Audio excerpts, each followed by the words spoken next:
Hola. Sorry if you can hear the washing machine upstairs in the background. If you can hear that kind of grinding noise, washing machine's right above the study. So I apologize if you can hear that in the background. But hoy vamos a hablar un poco más del subjuntivo. And we're going to discuss a little bit when we use el subjuntivo, which is that tense we've been working with, that verb mood we've been working with, where you flip the endings and all that jazz with all the spelling changes. O el indicativo. And the indicativo, for our purposes now, is what we consider as the regular present tense that you've either been doing since 6th grade or your freshman year of high school, depending on what grade you're in and what level you started Spanish in high school. Okay. You already know, ya podemos, okay, conjugar verbos en el presente del subjuntivo. So you already, are getting a better grasp on conjugating verbs in the present subjunctive.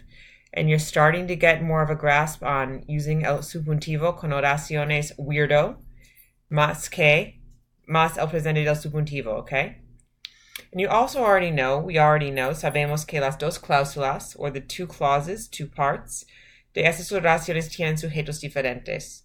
So with the weirdo sentences, like what we've been doing in the past, you're dealing with the trigger clause using one of the weirdo expressions to the subjunctive, and then you have the word que, and then you have a second clause with a completely different subject, okay?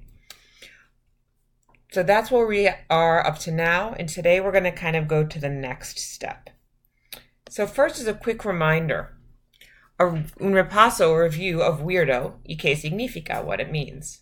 Once again, the W is wants and wishes, E is for emotions, I in personal expressions, R for recommendations, D for doubts, which is in all capitals because what we're going to be focusing on today, when you're talking about whether or not to use the subjunctive or the indicative in certain expressions, has to do entirely with doubts, this letter D, okay? And then, of course, the O for ojalá, that I really, really, really hope, that comes from the Arabic for o Allah, okay? And before we move on to when we might use the indicative in some clauses that look fairly similar, some sentences that look fairly similar but aren't really similar to the subjunctive, it's important that we review the sentences that the trigger expressions for doubts, especially, that require the subjunctive. So, recuerda que, we need to remember, que usamos el presente del subjuntivo con expresiones de duda más que cuando hay cambio de sujeto.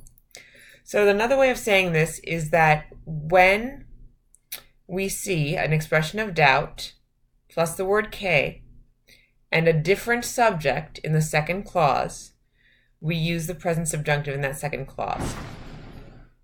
Sorry, I have no clue what that was. So we have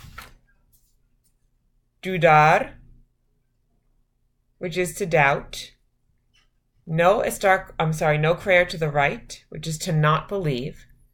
No estar convencido de, to not be convinced that. No pensar, to not think. Puede ser, it could be. No estar seguro de, to not be sure that. And no es verdad, or no es cierto, which is it's not true, okay? So if you see any of these expressions in the first clause, and you see that word que afterwards, and then you see a completely different subject in the second clause, you need to use a subjunctive in the second clause, okay? This is very similar to what you've been doing, so on and so forth, up to now, but we're going to be moving on a little differently. A couple of things you need to be aware of is that cuando no usamos el subjuntivo, cuando hay dos cláusulas y no hay cambio de sujeto, podemos usar el presente del indicativo, which is what we would call the regular present tense, often in class, okay? So if you have two clauses without a subject change, the subject is the same in both sentences, you're typically going to use the present indicative, which is the regular present tense. And it's important that you get the examples here, and if you need to take notes as to what I say when I go through these examples, please make sure that you do so that you see what's the same. And what makes these sentences stand out a bit more from the ones that require the present subjunctive, okay? For we have estamos felices que vamos a pintar la semana que viene. We are happy that we are going to paint next week. You'll note that the two verbs here in the present indicative are estamos and vamos, and the subject of both verbs is nosotros. For B, la señora duda que ella es buena pintora. Señora doubts that she is a good painter. Very true. I am not a great painter. You have duda and es. Those are both conjugations of verbs for the ella form, el ella usted form. And the subject of both of those is la señora, ella being the subject pronoun that substitutes for la señora in the second clause. For se, we have los estudiantes esperan que no tienen que estudiar el subjuntivo hoy. The students hope that they don't have to study the subjunctive today. The subject of the entire sentence is los estudiantes, and you'll note that we have the two ellos conjugations for esperan and tienen. And for de, yo no creo que tengo que practicar el vocabulario. I don't believe that I have to practice the vocab. Once again, you'll notice that the subject stays the same here. So even though these might be trigger expressions for other things, if there's a subject change, since the subject stays the same, you're going to stick with the regular present tense. For letter D, to go back there, yo no creo que tengo que practicar el vocabulario. The subject of both is yo, creo, and tengo. Okay? Once you have all those down, and if you've gone back and listened to any of the translations or explanations or highlighted what's the same, make sure, please, that you move on. Okay? All right. Más. No usamos el subjuntivo con expresiones de certidumbres, these expressions of certainty. Usamos el presente del indicativo, aun si hay cambio de sujeto. Okay, the expressions that you're going to see below on your notes packet on página 2 and on the next slide always require the present indicative, the regular present tense, even if the subject changes, because they're the opposite of doubt. They express that someone is 100% certain about something. Even if it's not entirely true, if one person, the speaker of the sentence, believes it, so be it. It requires the indicative. So make sure that you get down the meanings of these next 8 expressions. I'm going to go, all right? If you see one of these expressions in the first clause, you always use the present indicative in the second. Saber que, to know that. Creer que, to believe that. Pensar que, to think that. Opinar que, to be of the opinion or to have the opinion that. Estar seguro de que, to be sure that. Es verdad que, it's true that. Es cierto que, another way of saying it's true that. And es seguro que, it's sure that. Once you've got those down, make sure that you write down the examples. You'll note that all of these have changes of subject, but because the expression in the first clause is one of the expressions of certainty, the entire sentence uses the present indicative.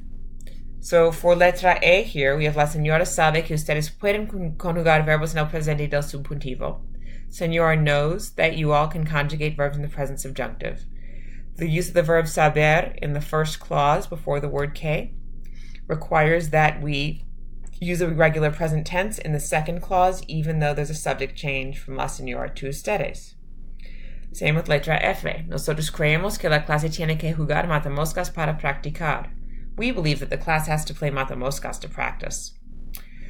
Once again, present indicative, you have the subject, even though you have the subject change from nosotros in the first clause to la clase in the second clause, the use of creemos, which is the nosotros conjugation of creer, in the present tense requires that we use the present indicative in the second clause. For que, we have, yo pienso que todos nosotros vamos a crear pinturas muy bonitas. I think that we are all going to create very pretty paintings. Subject change from yo in the first clause to nosotros in the second clause, but the use of the verb pienso, which is the yo conjugation of pensar in the present tense, requires that we once again use the regular present tense in the second clause. H, es verdad que los estudiantes van a pintar. It's true that the students are going to paint. The subject of the first clause is it. You have the verb es. The subject of the second clause is los estudiantes, and the verb is van. Es verdad, it is true, requires that we use the present indicative. And finally, For letra I, es cierto que yo voy a estar muy ocupada este fin de semana. It's true that I'm going to be very busy this weekend. You have the subject of the first clause, it, with es cierto. The subject of the second clause is yo, and the conjugation of the verb is voy. And once again, that even though you have that subject change, the es cierto, it's certain, it's true, requires that we use the regular present tense in the second clause. So now that you hopefully have the information down, if there's something you need to go back and check again or you have questions, ask. Please complete ejemplos números 1 a 5 on página 3 and have me check your work. And if you have questions as to what's what, please call me over to ask why. And then you can go on and complete the other activities in Canvas. Gracias.